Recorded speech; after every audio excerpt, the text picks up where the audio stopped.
Bonjour et bienvenue dans Le Mag sur Sensation. Aujourd'hui, nous recevons Fanny Malvezin, chargée du mécénat et des partenariats au Conseil départemental de l'Essonne. Bonjour Fanny Malvezin. Bonjour. Vous allez nous parler des activités de la Fondation Essonne Mécénat, qui œuvre sous l'égide de la Fondation du patrimoine, dont l'objectif est de sauvegarder et valoriser le patrimoine français de proximité.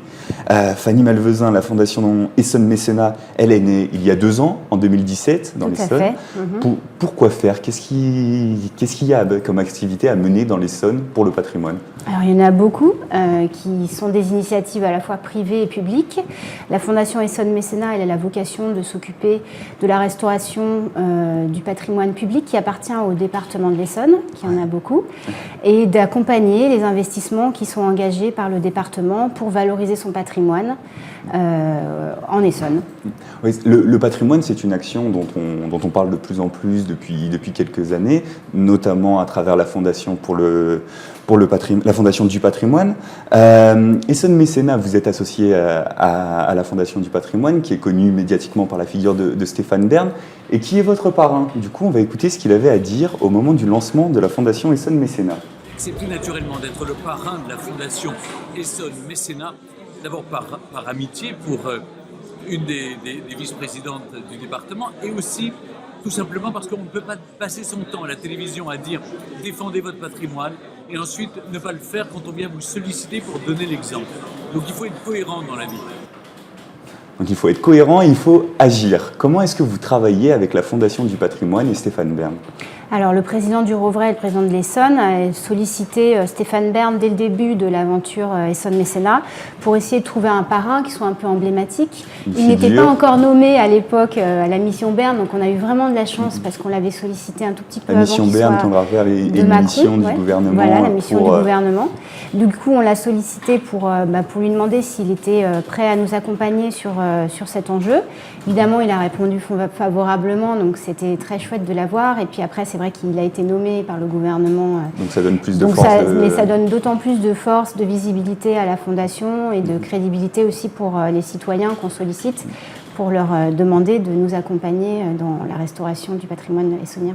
Alors, la restauration du patrimoine essonnien, donc vous travaillez sur différents projets très concrets. Tout à fait. Par exemple, là, on parlait de Stéphane Bern, il y a aussi Catherine Deneuve qui est la marraine du domaine de Méréville. Le domaine de Méréville, c'est pas loin d'ici. C'est à 10 minutes d'ici, tout à fait. Qu'est-ce que c'est dans le Sud-Essonne. comme domaine? Alors, le département, lui, est propriétaire de plusieurs domaines.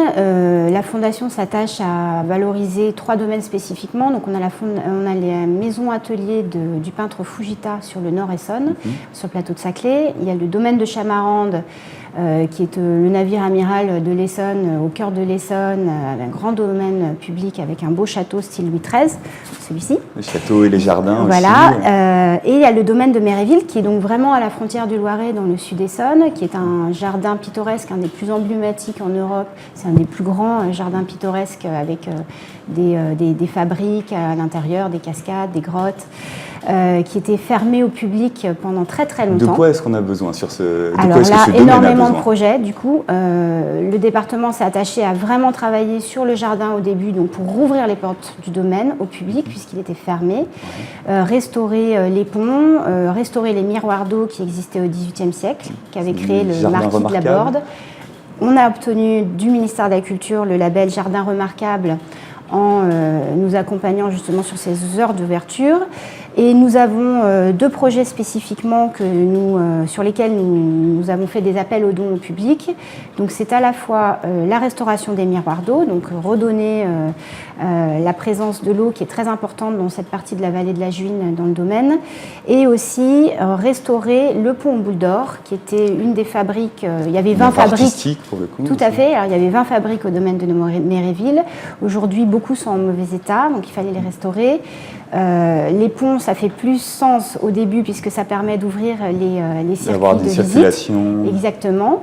Et le président du département a sollicité un artiste, Jean-Michel Otoniel, pour venir s'inspirer et voir s'il était emballé pour nous accompagner sur une œuvre. Et la réponse a été positive.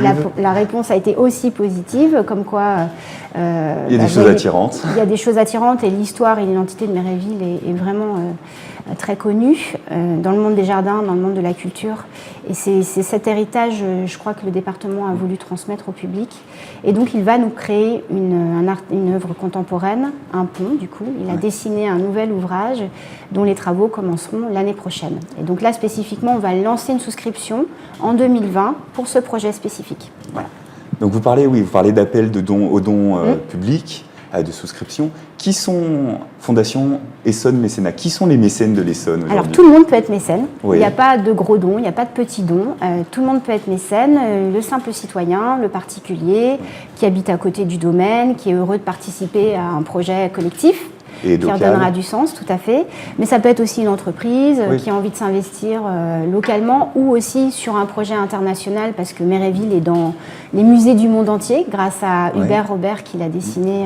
Vous avez mené des actions à l'étranger, notamment pour sensibiliser à New York, sur le patrimoine essonien. Oui, on a un partenariat qui est en train de se concrétiser pour 2020 avec la French Heritage Society, donc pour essayer d'emmener aussi les mécènes américains qui sont très friands de patrimoine français et qui aimerait bien nous accompagner sur Méréville aussi. Donc tout le monde peut être mécène, il n'y a pas de petits dons, encore une fois. Et évidemment, les dons peuvent permettre des déductions fiscales. Oui, voilà. Alors, donc tout le monde peut être mécène. Vous nous mettez en avant le fait que ça permet d'aider et de participer au patrimoine local, à la vie locale. Tout à fait. Quels sont les intérêts pour quelqu'un qui voudrait financer? Il y a donc un intérêt de plaisir ou d'investissement. Le geste de don, c'est d'abord un acte philanthropique, donc c'est une générosité pour un projet qui fait sens pour soi et pour un territoire. Donc il y a à la fois, moi j'ai envie de participer au réveil du domaine de Méréville, de redonner cette aura et le rayonnement qu'il mérite pour le Sud-Essonne, en termes aussi d'attractivité économique, touristique. Donc ça peut être pour une entreprise de participer à un développement local et qui va toujours faire irriguer, qui irrigue tout le monde. Et le territoire, qui permet aussi des contreparties de visibilité. Alors pour les entreprises, oui, on peut aussi leur permettre d'avoir à la fois de la visibilité en termes de communication et puis aussi pourquoi pas d'accueillir dans les domaines qu'ils accompagnent des événements pour leurs particuliers, pour leurs clients ou leurs cadres. Voilà, ou pour leurs employés aussi, leur permettre de découvrir un joyau du territoire, pourquoi pas. Et on parlait donc d'un des éléments centraux à chaque fois qu'on parle d'engagement associatif et de dons, les déductions fiscales. Oui, alors je pense que ce n'est pas la première raison pour laquelle les gens s'investissent. Non, mais c'est vrai qu'on en parle à chaque fois parce que c'est important aussi. Voilà, c'est tout à fait possible. Donc pour les particuliers, c'est 60% du montant du don. Donc c'est pas neutre. Hein. Et pour les entreprises, c'est 66% pour les particuliers, 60% pour les entreprises. Donc c'est toujours, c'est toujours bien de pouvoir flécher son impôt finalement sur une œuvre qui fait sens pour soi. La souscription publique que vous lancez pour donc le domaine de Méréville, où est-ce qu'on la trouve? Vous avez des petits flyers comme ça qui sont disponibles dans tous les offices de tourisme de l'Essonne, mais aussi sur le site internet tout simplement essonne-mécénat.org, voilà.